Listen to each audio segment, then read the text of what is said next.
Bom dia, boa tarde, boa noite, boa madrugada, aonde você estiver. Eu sou Thiago Luiz Chiquete. Sejam bem-vindos ao canal Desvendando Mistérios.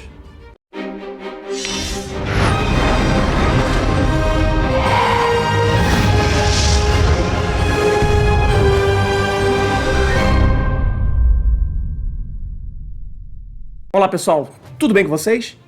Hoje teremos mais uma entrevista inédita e exclusiva que você só vê aqui no canal Desvendando Mistérios.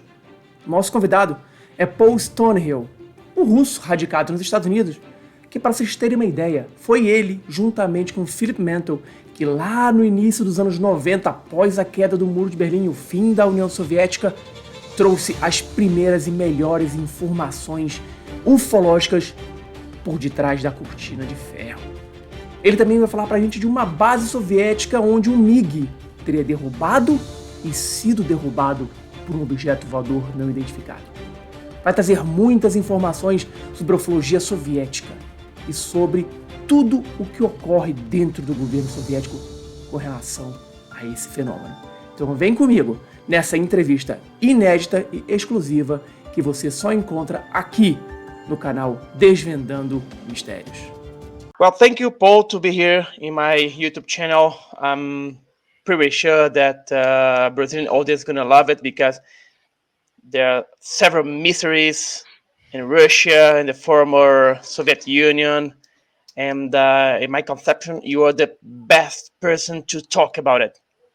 Thank you. Because you know a lot. You know a lot. Thank you. So, okay. Well, I will start with the same question that I start with everybody. What led you to the UFO research? In my youth in the Soviet Union, I met someone who was a pilot in the Soviet Arctic aviation who had an encounter with UFOs when while he was serving in the Arctic areas. This was very interesting. Plus, I was very much interested in this whole phenomenon. To the extent possible, I collected information, and it wasn't very possible because the official policy was that UFOs are like a bourgeois invention coming from the West. They shouldn't distract your minds. We have other things to think about, like future of communism building. Nevertheless, if you are stubborn, you can find ways. And one of the best one was the Soviet magazine called Техника молодежи, or Technology for the Young People. It was a magazine where you could find views that were not orthodox, and cosmonauts sometimes shared their stories, and scientists and even military, because we had a lot of people in the Soviet Union interested in the real phenomena and what was going on. Of course, you had the ideological barriers.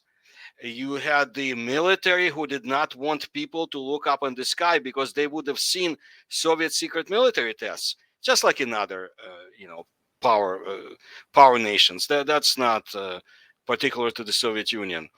And they, of course, were very sympathetic with the Americans who were pushing their debunkers, trying to quash down, to stop this flow of information and curiosity. This is not even any doubtful. The Americans and the Soviets worked together when it came down to making barriers for UFO research. Even if they spied on each other, they had understanding. Nevertheless, there were people who wanted to study UFOs, and I continued in my youth. After we escaped from the Soviet Union, I found ways to collect information. I was very much interested in USOs under also the unidentified submersible objects. And I talked to the Soviet sailors when I were in the United States and Germany and other areas. We understood each other. This was information they were trying to bring forth, at least to share. And UFOs and other stuff. And I was keeping in touch with some people in the Soviet Union any way possible, which was not easy.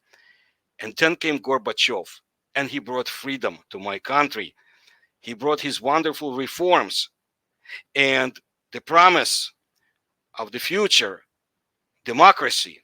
And he allowed UFO to be no more taboo subject, so people could write about it and share information. And thousands, tens of thousands of information pieces appeared in Russian Soviet media, in Central Asia, in Ukraine, where I'm from, in Russia. Military people started speaking out, and slowly we started finding out things that we suspected. And this was wonderful. And it lasted to about 1994. And I want to add that outside of the United States, there are many other countries. And major nations like USSR used to be, or like China is today, like Russia still is, Brazil, India, with their own unique UFO experience, which should be brought forward. It's not only Roswell or Kecksburg or cases in the United States. There's a whole world out there, and I'm very proud I can speak about Soviet research, what they had accomplished, what happened to them, and what is still being done in Russia.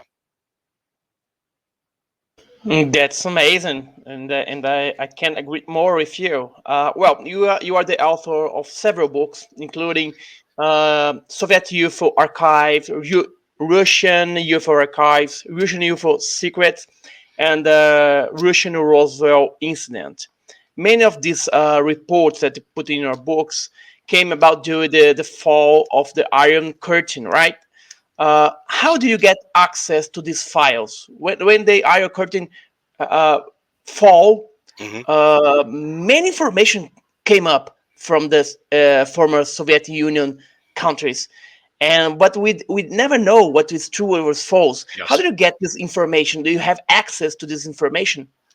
First of all, in early 1990s, I worked with Dr. Haynes. He is a NASA, psychologist, I believe, a scientist who was very much involved in promoting research, joint research with the independent UFO researchers in the Soviet Union, and they created a joint Soviet-American UFO organization. And I helped him, and I also was finding addresses of the research organizations, UFO research organizations in the USSR, newly formed, because you couldn't have really an organization that was not authorized by the Communist Party, by the regime. But at that time, in 1991, you could. And I exchanged information and letters with them.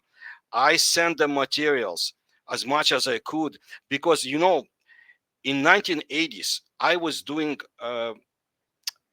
writing about Western ufology in Russian language, and I was publishing this information in Russian emigre newspapers, and it was smuggled into the Soviet Union. And a lot of people found out about Australia, about Brazil also, I remember, and about other countries. And so they knew about me, but it was underground, so-called samizdat, self-publishing, which was not authorized. So I was in touch since early 1990s, and some of the researchers have passed away by now, young and old too. Chernobrov, for example, a few people in Yaroslav and other places, Smirnov, others, but they sent me information. They were publishing newspapers at that time. There were many, and I was sending it to them. And Russia was like a virgin at that time, because they didn't know what tabloid media is. Today they know. And you have to be very careful when you hear information about KGB chasing mummies, or people petrified into stone when they see UFOs. A lot of nonsense today is coming from Russia, but we can sieve through it. I have good contacts in the former Soviet Union. In Russia, it's Mikhail Gerstein. I was trying to get him to go to Brazil. He is one of the brightest, maybe the best today UFO researcher.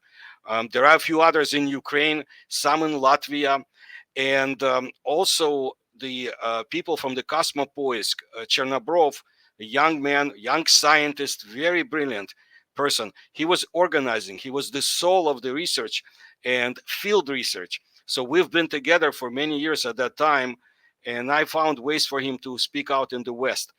but you have to be careful. You have to sieve through nonsense and bring forth, for example, like KGB and UFOs. In my books and in my YouTube channel, Paranormal Research Paul Stonehill, I have a number of videos about KGB, real research, because they were not interested in UFOs per se. They were guarding the facilities of the USSR against spies and enemies. Of course, they were putting down dissidents or destroying nationalist movements. Oh, yeah. But they were not per se interested in UFOs. However, because the population didn't know where to send UFO reports to, for the most part, they sent them to the KGB. And so you had very cool files which were released to the protector of Soviet ufologists, cosmonaut Pavel Popovich, and I speak a lot about him in my books and otherwise, who himself had a lot of information about UFOs, some of it still secretive. He gave an interview years later, and we can talk about it later. So the KGB released such information, wonderful, 124 pages of files and cases. And we find out that Andropov, who was the head of the KGB, at that time, very shrewd guy, he was interested in UFOs, and he had a file on his desk. But in the hierarchy of the Soviet Union, it wasn't the KGB. It was the military who were very much concerned about UFOs and demanded from the Communist Party, basically, to the extent they could, we got to do something, especially about after 1977, 1978. And the Navy, the Soviet Navy, they had wonderful, smart leaders who were basically very much bothered by what is going on in the oceans, by strange objects that were coming towards their submarines on secret spy missions and other areas. And so they said, we got to study this, and we will. So finally, the Soviet Union issued a secretive instruction to all the armed forces with special forms to collect information about anomalous aerial phenomena. They wouldn't call it UFOs. And whatever you see in the sky, in the waters, you have to write it down, a soldier, an officer, and you have to send it to two special institutions, two special areas, one next to Moscow, one next to Leningrad, where this information was being researched, analyzed, classified, and we still don't know what happened to 95% of this information. The 5% that I know about and write in my books and my videos is amazing, like the cases in Kazakhstan, in other areas, like the cases in 1984 in Borisogledsk. This is amazing. But imagine if we knew 95% of this research. It was called setka, meaning net in Russian. And it lasted officially until 1991, unofficial until 1996. And then we don't know what happened. But today, I'm sure they continue research. We can talk about it. It's quite different. It's a different situation now, different regime. So yes, information is available. Yeah, it helps, of course, if you know Russian. But now researchers like Gerstein and others, they also speak English, and I promote them. I introduce them to, whenever I can, like History Channel and others, because if we do not share information about UFOs, all we're going to hear about is some American academy promoting metal that they find, and what else do they do? Investment in their, I don't want to call it theatrics, but whatever they do. But this is not ufology per se. Ufology can include that too, but it has to be a worldwide phenomenon. And this is what I recall AJ Guevara from Brazil. He was trying to do it, and we talked about it. You need to bring in Chinese research. It's a gigantic country.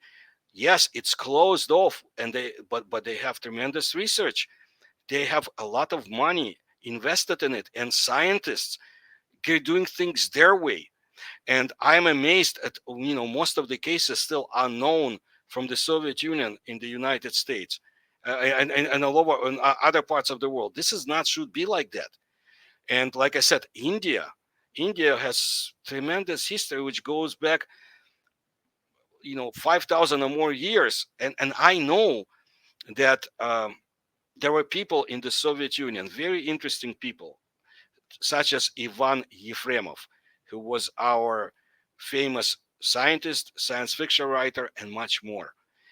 He knew things that very few people did about China, about India, and about ancient civilizations. He revealed some of it, and he was his own man. He would not subject himself to the control of the Communist Party in his writings, and he suffered for that. And after he died, sometime after he died, the KGB raided his apartment and confiscated his information. He was a writer. He was a top Soviet scientist, and yet they did it, and there was a criminal case against him. And I think it was based on the research that he was conducting and knowledge he had. They were concerned. And of course, the criminal's case was dropped in 1974, but the 40 volumes of the investigation are still sealed off. There is no more Soviet Union. You can't get to those files. Now, they suspected him initially of being a British spy, and then we kind of found out that they actually thought that he was an extraterrestrial who possessed knowledge. And these people are not idiots. This was the strongest intelligence service in the world at some time. They knew what they were doing. So they kept an eye on such developments. Remember, I told you, whatever is a threat to the Soviet Union, they had to investigate it. So they considered him to be a threat. Now, think about, everyday ufologists who are not authorized by the government to do research, yet they persisted. And you know what? The government used them too, because they had to. Like the military in that Setka program, they had to have knowledge which scientists, official scientific establishment, bureaucrats would not do. Like everywhere else, they didn't want to bother with UFOs, USOs. They wanted to get their bread and butter. But people, mavericks like Ziegel, like others, they persisted, and they were doing their research in this gigantic country.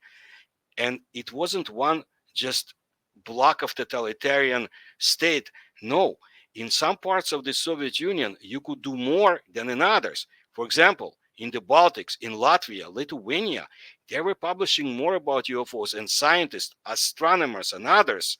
Remember it when debunkers tried to put us down. I'll bring forth this information.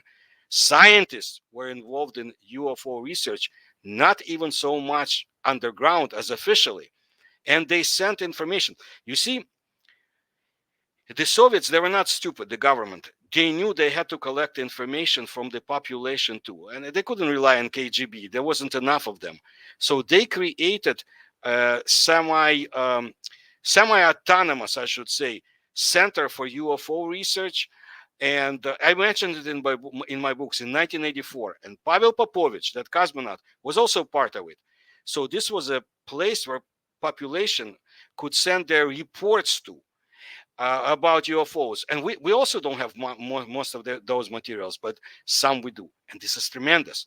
So like a vacuum cleaner, the government was sucking out information from the armed forces, from the Soviet population, and they tried to control all of it.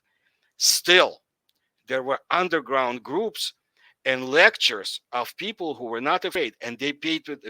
Some paid very bad price for it. Some were sent to mental asylums. Some lost their jobs and more, because it was a controlled society. You couldn't just do it without punishment. You couldn't go against it. And yet some people persisted. And such like Vladimir Azhaja. He passed away, I believe, 4 years ago. He was a force in the Soviet UFO research. He was a former submarine commander, and he had very interesting missions. We don't even know to the extent of all of them. He couldn't speak. But because of that, and because he read books in the secretive, what is it? What should I call? In segregated library where only people with special access could read books. Well, he read books about Bermuda Triangle. He started thinking and remembering what he saw when he was down below. So he started pushing UFO research, finding out information from his Navy buddies, doing unauthorized lectures. And then the Communist Party came after him. He lost his jobs. So what does he do? He appeals to his Navy people, Navy friends, and they gave him the best of the jobs to study USO phenomenon under the auspices of the Soviet Navy. And he did. And later on, he even extended his hand, so to say, to cosmonauts. He had underground lectures, which I still have like copies of in my hands. I could get some stuff out from the Soviet Union. Then I was in touch with Ajaja for a number of years. And this is how life was in the Soviet Union. It's different than in the United States. But at the very top, you need to understand, the Soviets and the Americans worked together.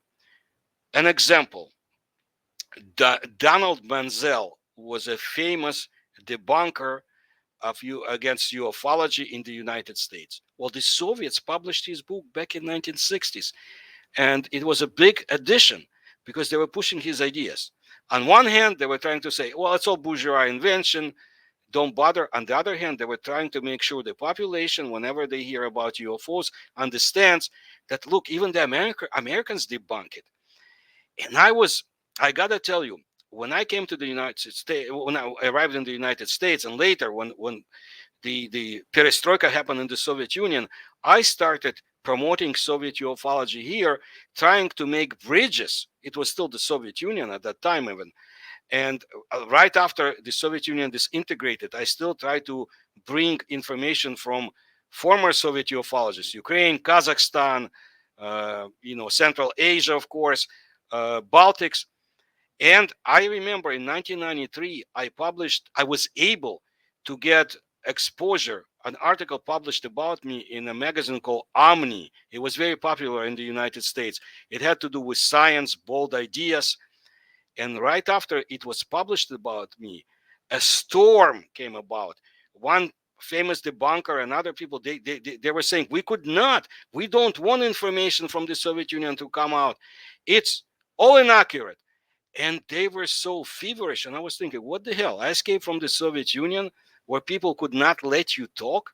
I mean, if you want to, there were consequences. But here in the United States, they're trying to shut me down. What is it that I bring out that scares them? And I think after so many years of research, I think I understand. The powers that be, they don't want exchange of UFO information. They find people like A.J. Gevard very inconvenient, or Philip Mantle, my co-author. They want things to be like they are. They want population that is dumbed down, that watches TV or sits on their iPhones and not thinking too much, because there is something that they know exists. And in my research and in my books, I found some very interesting examples. For example, the Russians, now the Russians, before the Soviets, the Americans and the Chinese, they know, for example, that there is something on the moon of Mars, Phobos, that needs attention, needs our presence, or needs to establish our presence. And we're not too successful in it. Maybe on Mars today, but not on Phobos.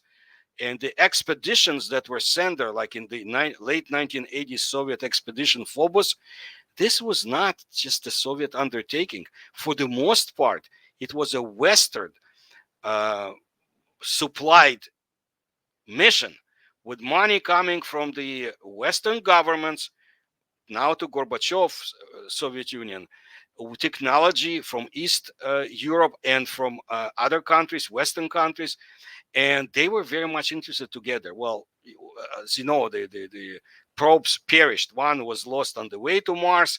The other one was destroyed in the orbit of Mars. And you know what? I was very fortunate to meet with Marina Popovich, former wife of Pavel Popovich, whom I mentioned, a top Soviet lady pilot, serious Top Gun pilot. She tested aircraft. She was almost a cosmonaut, but intrigues prevented it.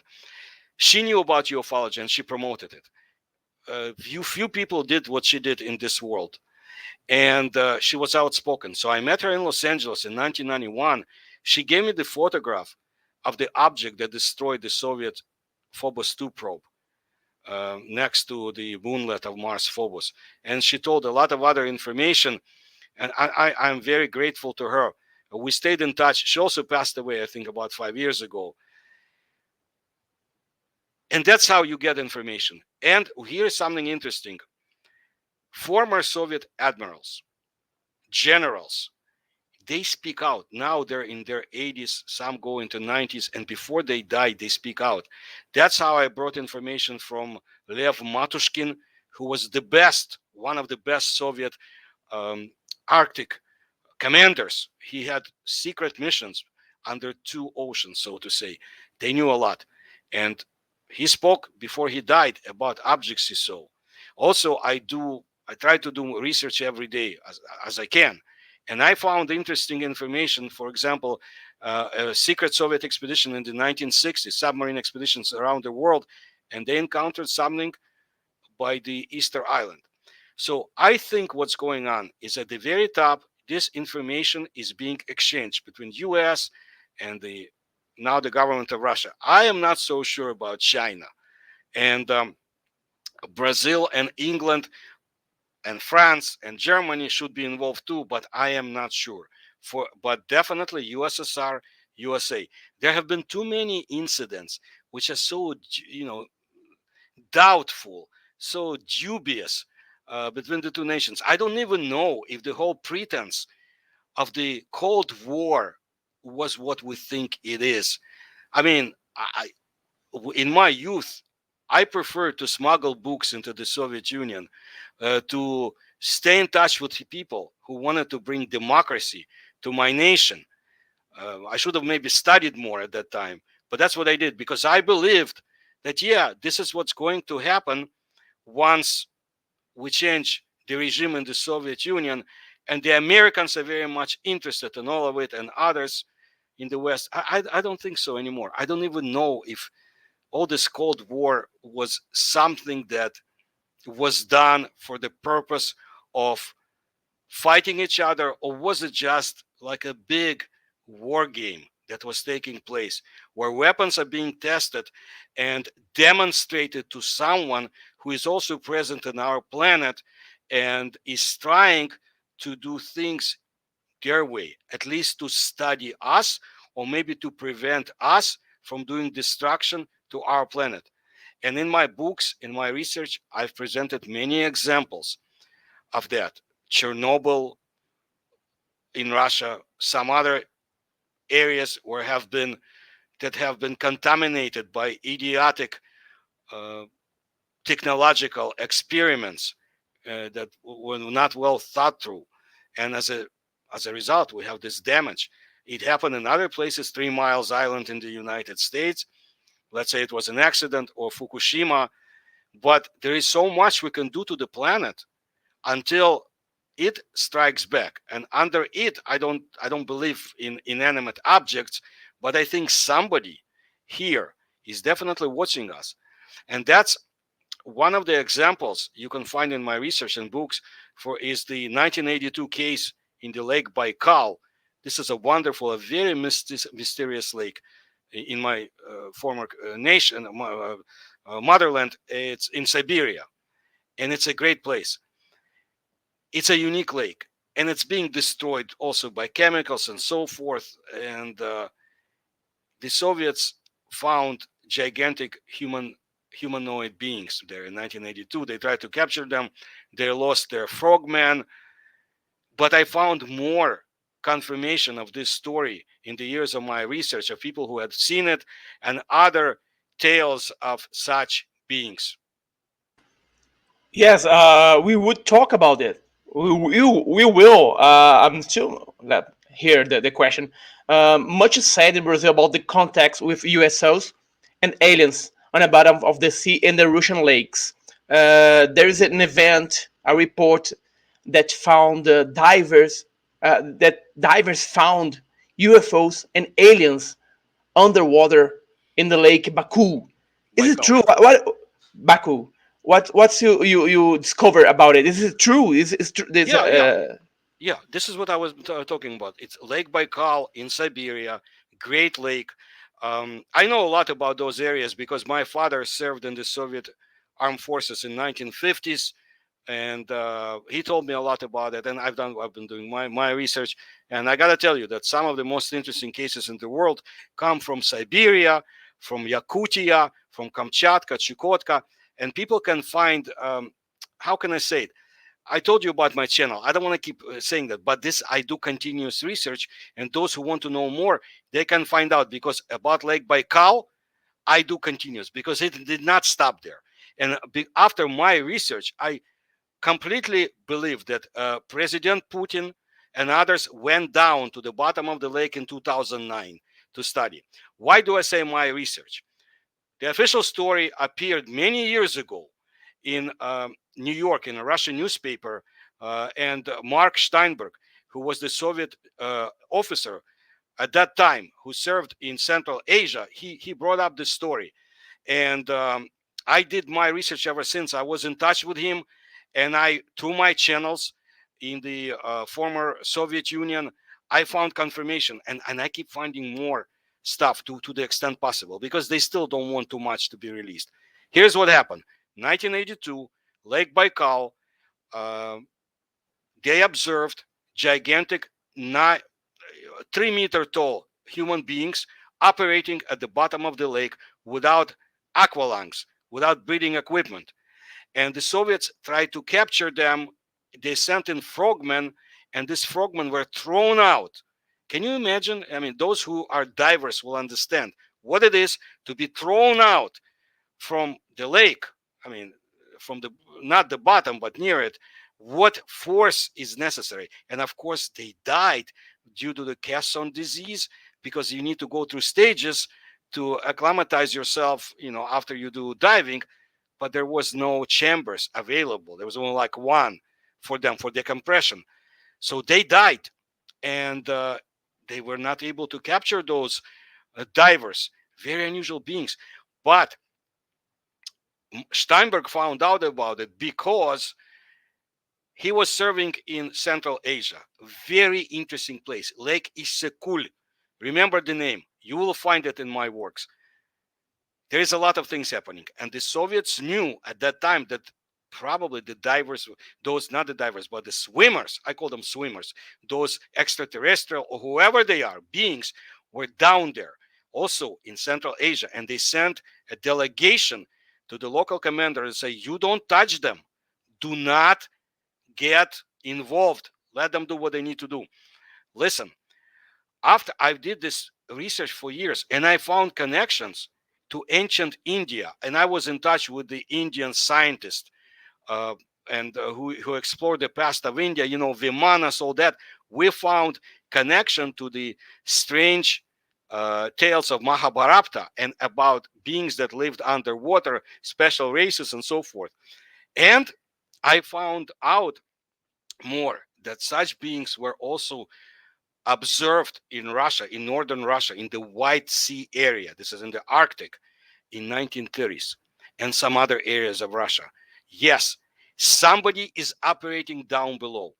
But look, in South America, in Argentina, in early 1960s, I think it was 1961, at that time, Argentinian Navy observed gigantic USO submarine-like objects who were doing something down below, and they were bombing them. And Khrushchev, Nikita Khrushchev, Soviet leader, was so much interested that he sent a delegation there. Well, the Americans, of course, they sent in a whole plane of officers, and I understand this plane crashed and they perished.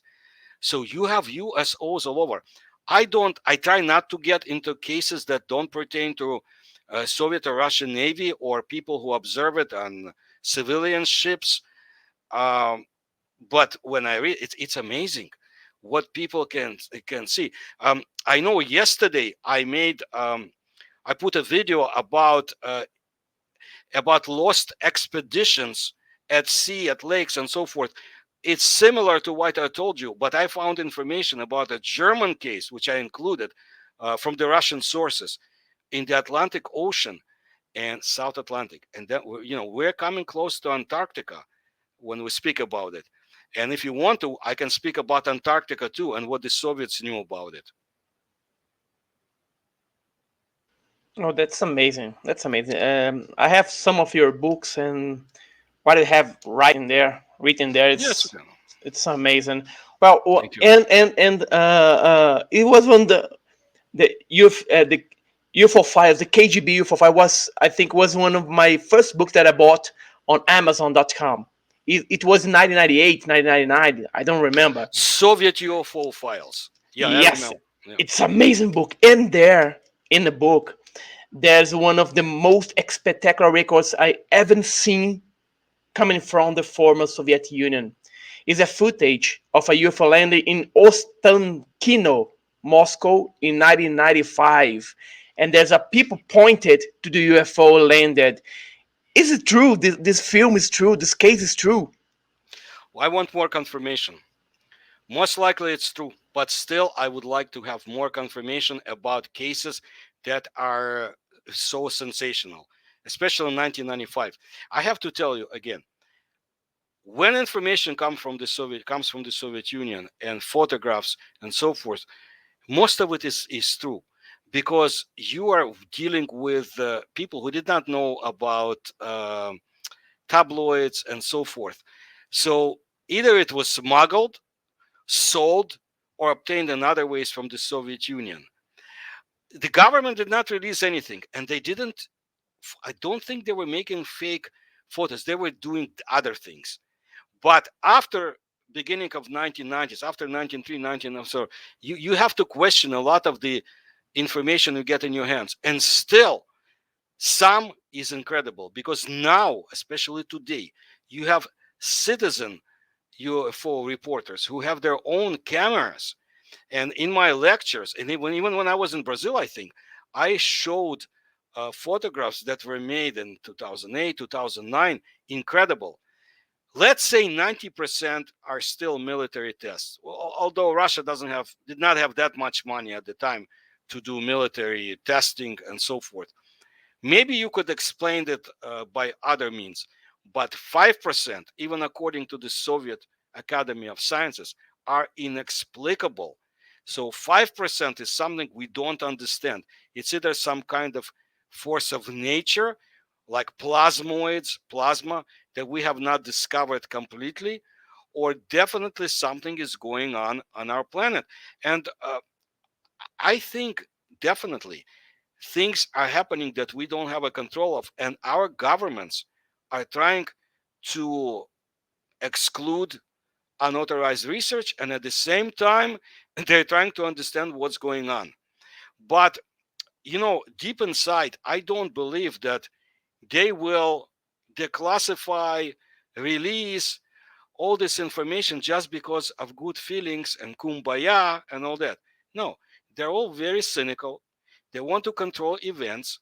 And if some information, like lately American information, comes out, it's just because they cannot get answers. And they're trying to send signals either to each other or maybe to China, for example, that, we know what's going on, what's flying over us. We understand it's not you, and we want to show you that it's also not us.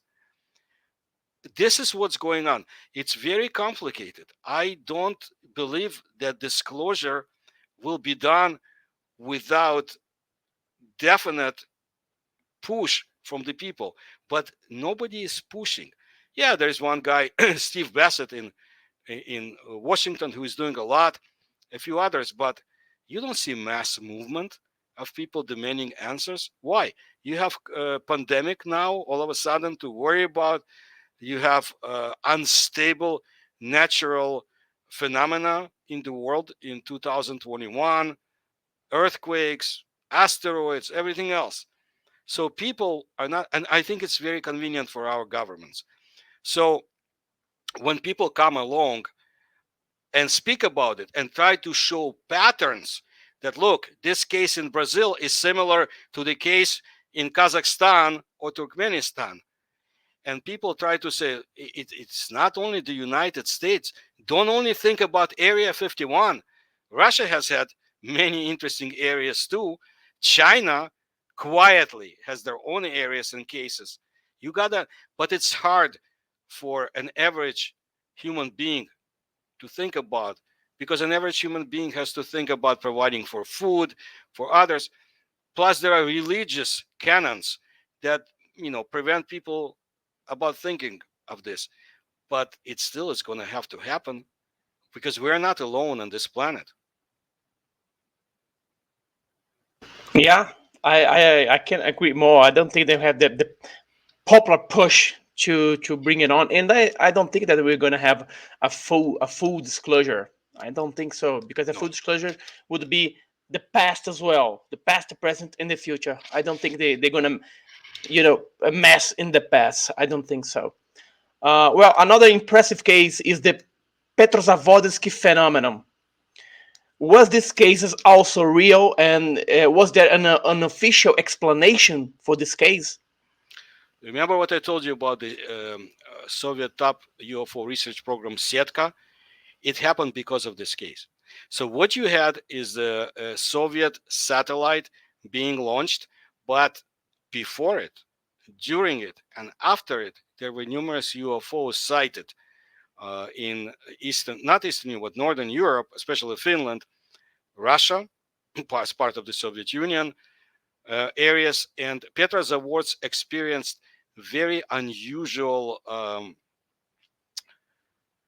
impact because of this case, physiological, biological, and physical.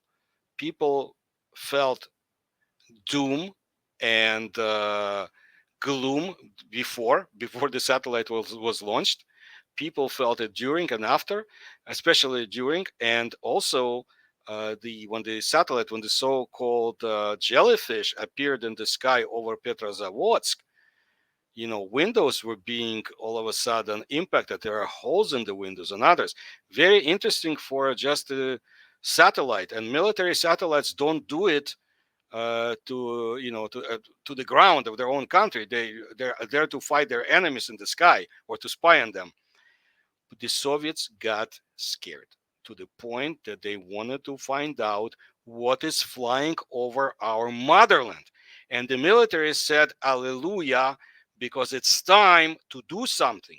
So the Petrozavodsk case was very interesting. And in my books, I also mentioned that how there were observations by Navy of unusual objects at the same time as Petrozavodsk case took place. So this jellyfish made the geriatric Soviet leadership very much concerned, and they agreed to allow the study of UFOs. But it's not done. It's not that Brezhnev signs a paper and says, "Go and study UFOs." They had to go through the stages. Military Industrial Commission of the Soviet Union agreed to fund the research, and they brought in very reluctant scientists, but not all of them. Some were very excited, and military who wanted to study, and they say, "Come on, let's do it. Let's go and study. We want to know what is it. Is it the Americans? Is it NATO? Extraterrestrials? Is it something else? Who is flying over our nuclear silos? Who is destroying our equipment? Who is testing our submarines?" This was the legacy of the Petrozavodsk case. If I can say something, Netflix has a new television series about UFOs, and episode 5 basically has me talking about Petrozavodsk and a few other people, but my information. So if you want to know more, I think you can see it.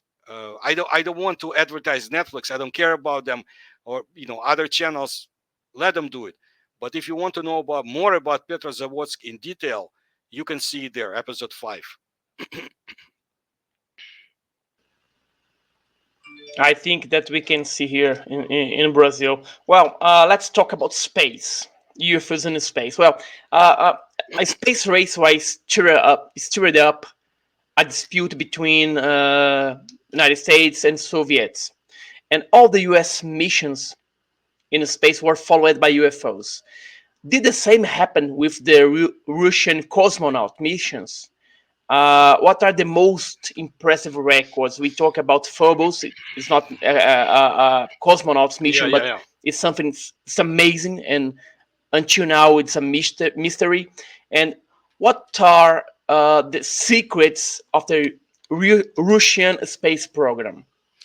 Well, the main secret is that we're still allowed to do space exploration. Very limited. I don't think those who are out there, like Phobos, uh, which has a very interesting monument and other things, I don't think they want us to go too far away. You ask me about Soviet cosmonauts spoke out, even when it was not possible to speak about. Some of them did, like Hrunov, like a few others. Pavel Popovich, I will always mention him because not only he himself observed a UFO over Cuba, not in space, in Cuba, over Cuba, and he had witnesses. They were flying to the United States to a conference, others too. And I have collected probably dozens of stories. You ask me what is some of the most interesting. I always talk about two cases. One is the presence of the so-called angels, appearance of unusual beings aboard the Soviet Salyut space station in 1984. And this was a very unusual case. But the most interesting is what space does to human beings and what they see. And when cosmonauts reported, and it's more open now, and I list all this information in my works. It's more open now. When people are out in space, cosmonauts, some of them hear a voice in their head that tells them, you have to leave. You came here too soon and you shouldn't be here. And so to prove that we are who we are, that we know about you, they start telling them very personal details that nobody knows. Maybe not even the HR or human resources division of the cosmonaut of the Soviet Space Center, okay, and others. Also, impact on the mind of cosmonauts. Some of them felt that they were being transformed into other beings and actually lived on other planets during their missions. This was incredible. Of course, there were cases of objects being seen outside their space stations and spaceships. Of course, they had seen very unusual objects in the orbit of our planet, strange spheres or balls of fire or unusual colorations floating about, um, interesting gigantic human shapes in the sky or letters down below. They heard voices, even Gagarin heard voices of dogs very clearly. They heard human speech like next door to them. So something is happening. Look, outside of that, biologically, space impacts cosmonauts and astronauts. We know that. One American astronaut became shorter after his flight mission. Russian cosmonauts, Soviet cosmonauts reported a lot of strange things.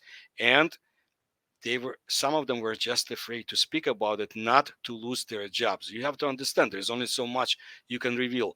But because of Buzz Aldrin or Pavel Popovich, we find out about things like Phobos. We find out about impacts about UFOs observed by Americans or by Soviet cosmonauts, and some of them really speak out.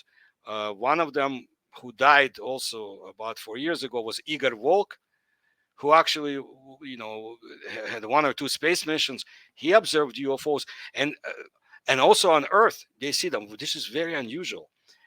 So, it's not that their minds are being warped or destroyed by space. Yeah, it impacts, but they know what they're seeing. They're very highly trained people, and most of the cases, of course, are classified. But we know that they saw explosions in space outside their spaceships. Okay, and there was an interesting talk about somebody was trying to negate a rumor that there was like a knock on the door of the spaceship from the outside. This was very interesting. But what you need to know is that magazine I told you about, Техника молодежи, even under Soviet times, they published information from Soviet cosmonauts. And I find them to be less fearful than their American colleagues when it came to acknowledgement of intelligent life in our solar system. And interesting information about what actually happened in our solar system, which not many people even suspect.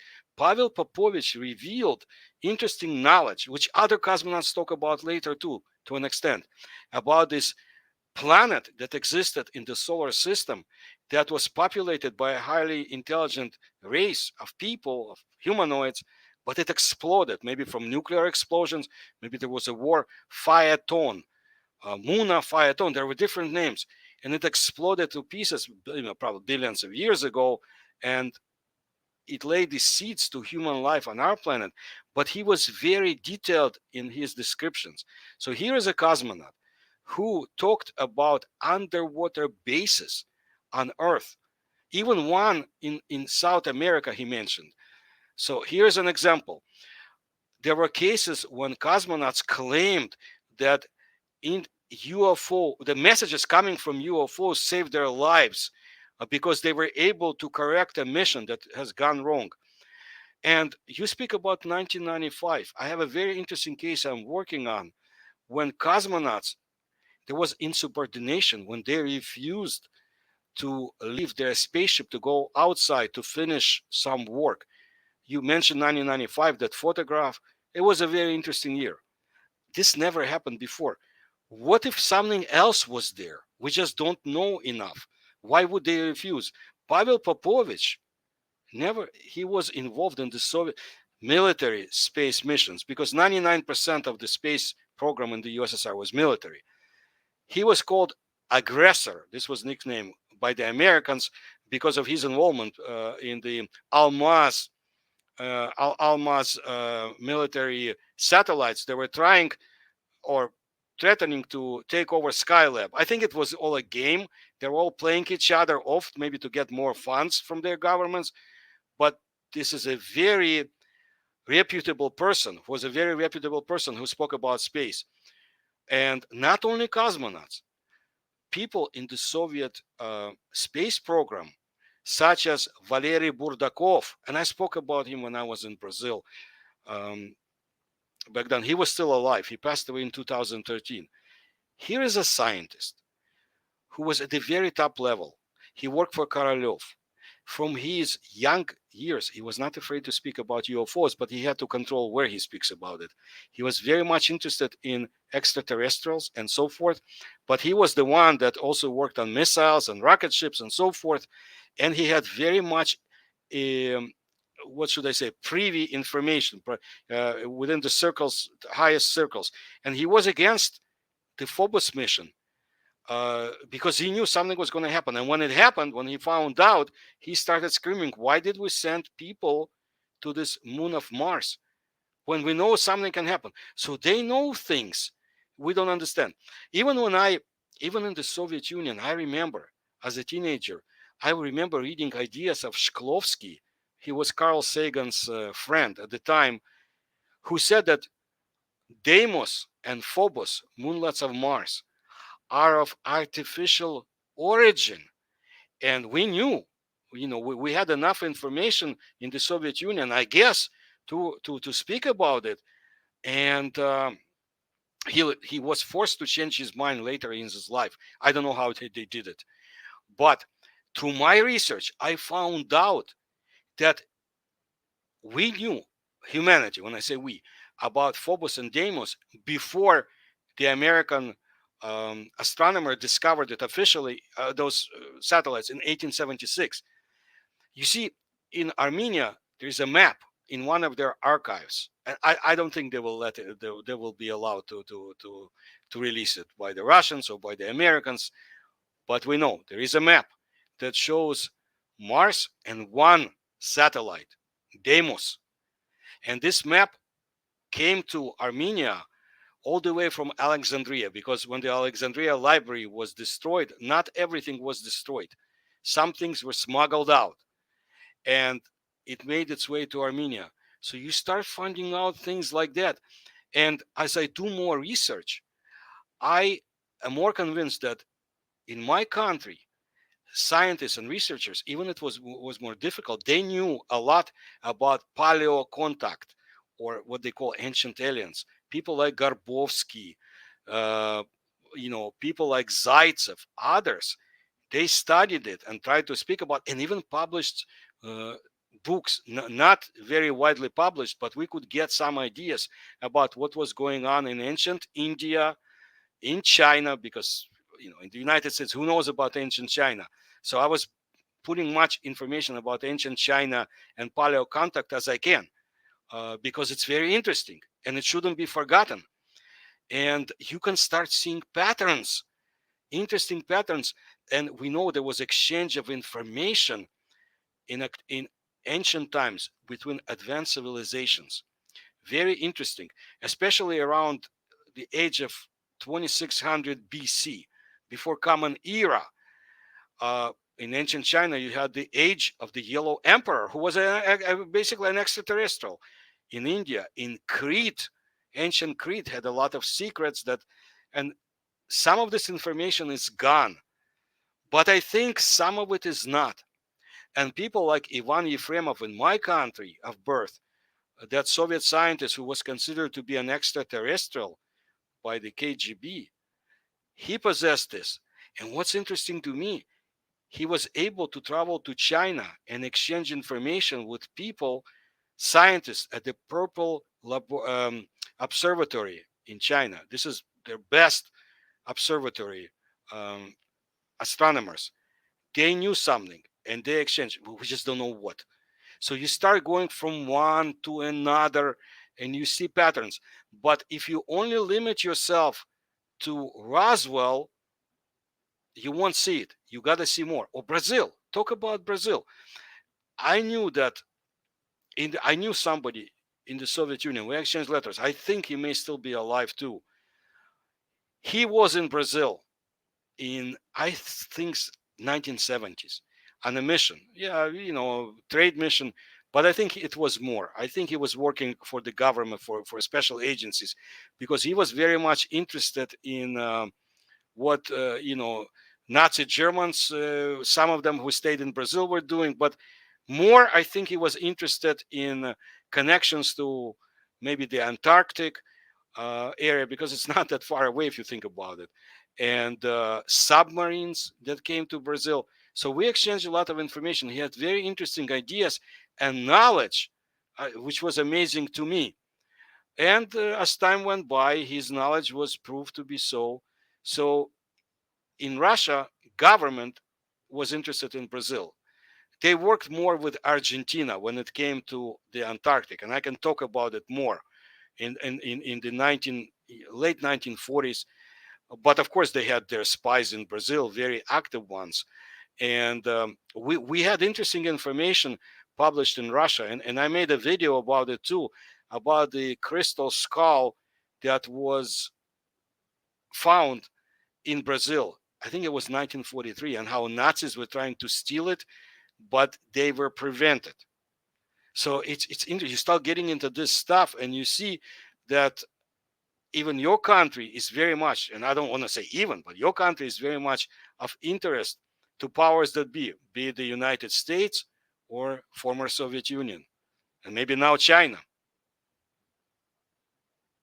I never heard this about this crystal schools. Never heard of.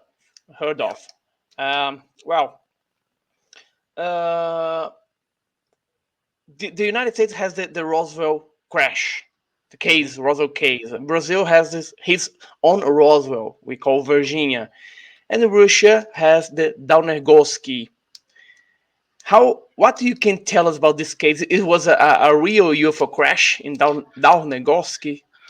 Dalnegorsk. Let's talk about, first of all, look at the area where it's located. It's Soviet Far East. It used to be a Chinese town, by the way, I think like 200 years ago, but they, borders change. And it's a mining town. It's a small settlement. And all of a sudden, in 1986, one day after the Challenger explosion, remember it, something crashes in the mountain. Is discovered a mountain, height 611. Okay, something crashes, an object, a sphere, it tries to get up, crashes, tries to get up, then burns, and leaves behind unusual metals and structures, minute, very small structures that, when collected by the late Dr. Duzhilny and others, sent to Soviet institutes. All of a sudden, they say such technology cannot exist. Metals that disappear and appear, and intricate threads. We're speaking about nanotechnology, and they say it cannot. Such technology doesn't exist on our planet. Well, some Soviet UFO researchers, serious guys, scientists too, they say no, it did exist in 1970s, but in small numbers, but it did exist. And then we're faced with a dilemma. General, was it a NATO satellite that crashed? China did not have such satellites at the time. Was it a NATO satellite, or what was it? If it was a NATO satellite, you know what the Soviets would do? They would be at the United Nations the next day, screaming bloody imperialists are trying to destroy us. Soviet government did not say anything. What's interesting is that UFOs started coming to the area, strange objects in the sky flying over that mountain.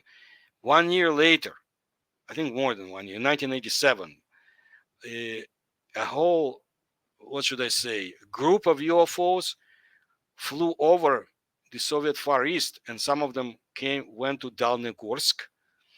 There's now a museum in Dalnegorsk. Philip Mental and I were writing to them and sending books. And I know that Asian ufologists are very much interested. The Koreans were buying samples on the black market of whatever was left. I'm sure they got their hands. And of course, China is very much interested, but they don't advertise themselves. So it was a crash. What was it? I cannot tell you 100%. It was an extraterrestrial object, but it comes very close. We had a few other crashes, but be very careful, because there were people in modern Russia and Ukraine who were trying to sell sensational stories about crashes and recovered aliens. Without technology, it's very hard. It's possible, and it happened, to shoot down a UFO. But you got to think, an advanced technology which can fly objects at incredible trajectories, stop immediately, go against all laws of thermodynamics and physics, they would find a way to destroy their perished pilots if they were to crash on Earth. We're not dealing with somebody on our level. The Lake Baikal story can tell you the same. Whatever was discovered by the Soviet Setka program can tell you the same. So yeah, this was a crash, very interesting one. But there was another one. Let me tell you, in 1987, 1 year later, there was a crash. No, not even a crash. It was more interesting. An object was discovered outside Soviet military base, not far from Leningrad, in that northern Russia. It was a small shuttle, okay?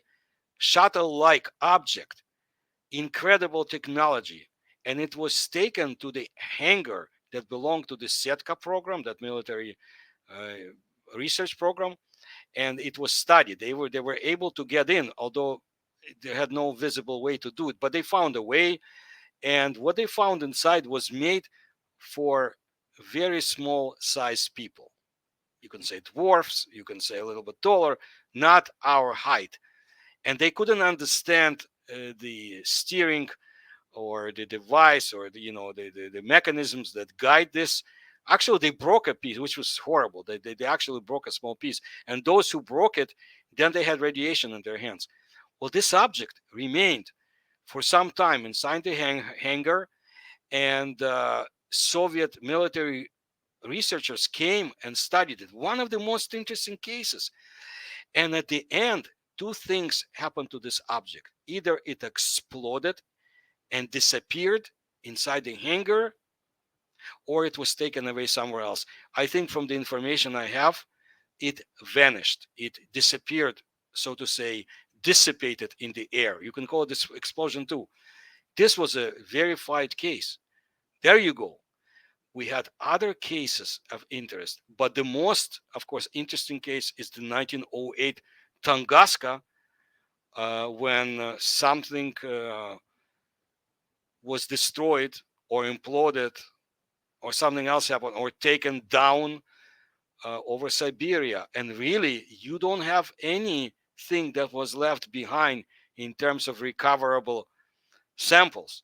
What you have is biophysical impact on vegetation and on people, burnt taiga, strange phenomena, even biophysical on the Russian population in general. But that's it. So if you ask me, two very interesting cases for sure in the Soviet times, Monchegorsk, Dalnegorsk, and in the times of Russian Empire, the Tunguska case. It's amazing case. It's amazing. Well, I watching your YouTube channel that I will leave the links on the description of this video. One of the most decorated Russian military general Nikolai Antoshkin has recently died. Well, many Brazilians didn't know him. I never know him. I knew because of you. And but he said a very impactful phrase: "We are controlled by aliens." What did he mean with this? What he meant is based on the knowledge that he has, that we can't even come close to. This very fearless, very brave general. You look at generals in most of the countries today, they can't even come close. This guy risked his life in Chernobyl. He was taking people out and trying to bring down. He used helicopters to extinguish the fire. He did everything. And he suffered. He had radiological disease into him. You know, while the Communist Party officials were running away like rats, he was working. This is what a military general should do.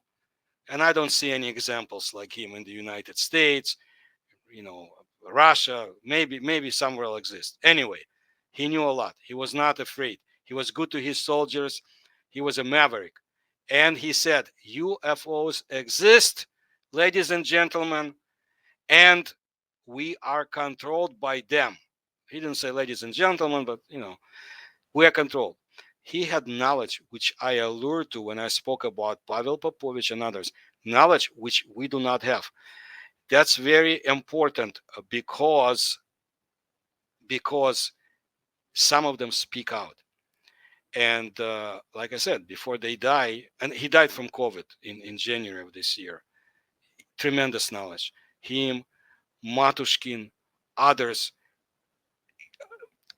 they knew they were seeing a whole mirror. We see pieces of the mirror that has been broken. Okay, the UFO phenomena as it is real. They saw bigger pieces, and they're involved. Who was going to stop him? Putin is not going to stop him. On others, why? You know, he's loved by his soldiers. He doesn't care. He didn't care anymore because he went through hell and he survived. But he said so because he observed UFOs himself, and there were so many others of Soviet military. And you think the case is not the same today. It's different, but it's the same bureaucracy, and people don't want to speak too much about it. So Antoshkin, I'm very glad that you brought him up. He should be known.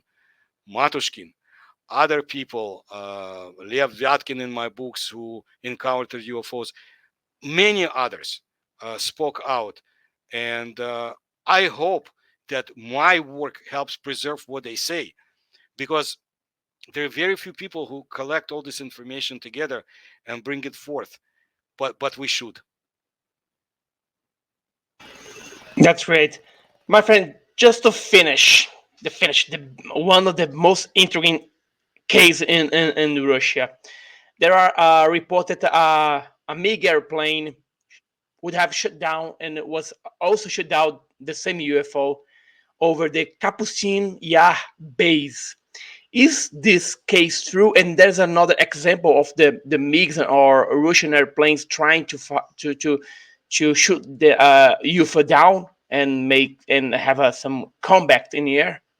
Okay, to be brief, they have been trying to shoot down UFOs from at least 1953. For the most part, Soviet airplanes were destroyed in the process. Okay, the only one successful case of UFO being shot down is 1978 in Kazakhstan, and I mention it a lot in my books and so forth. 1978, and the person in charge of getting it shot down, he ordered it, was the same one who created missiles that took down American spy plane with Gary Power, I think in the 1960s. Now, he wanted to reverse engineer the objects, weapons, and so forth to use for Soviet missiles. I think to an extent they were successful. I don't know what they shut down. It might have been a robotic probe. That's what I'm more convinced. Kapustin Yar, be very careful about what you read about Kapustin Yar. UFOs came to that area frequently because it was a testing ground and much more. It was basically created by German scientists who were prisoners of the Soviet Union after World War II. Then the Soviets started doing their work, and it was, of course, forbidden place. I have a number of stories about Kapustin Yar. I don't think there is any body stashed under it. There may be something else. Whether something was shot down over Kapustin Yar, there is no concrete proof. But we do know, and I have dates and so forth in my works about UFOs coming to the area, spying on the Soviets openly, and the Soviets could not do anything. You mentioned Antoshkin. There was somebody else, academician, top Soviet scientist, Mintz, and he said, after all these stories about UFOs back in the Soviet times, and so it feels like we are under a microscope.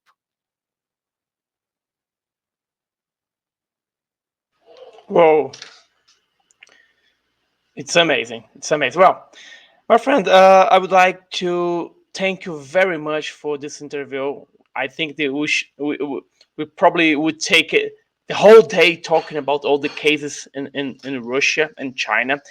And but if there's just the first, we can make another interview because the Brazilian audience is gonna love it. I'm gonna leave all the links for your YouTube channel and your website and your books. They are amazing. The Biblioteca UFO here in Brazil published two of your books. The UFOs in Russia and USOs. I have the both, and I have your books in English, and they are amazing. So I'd like to thank you very much. Thank you for your time. Thank you for all your information. You have a lot of information, and I thank you very much for being here with us. Obrigado. I'll see you soon. See you soon. I hope we meet personally soon, my friend. Thank you very much.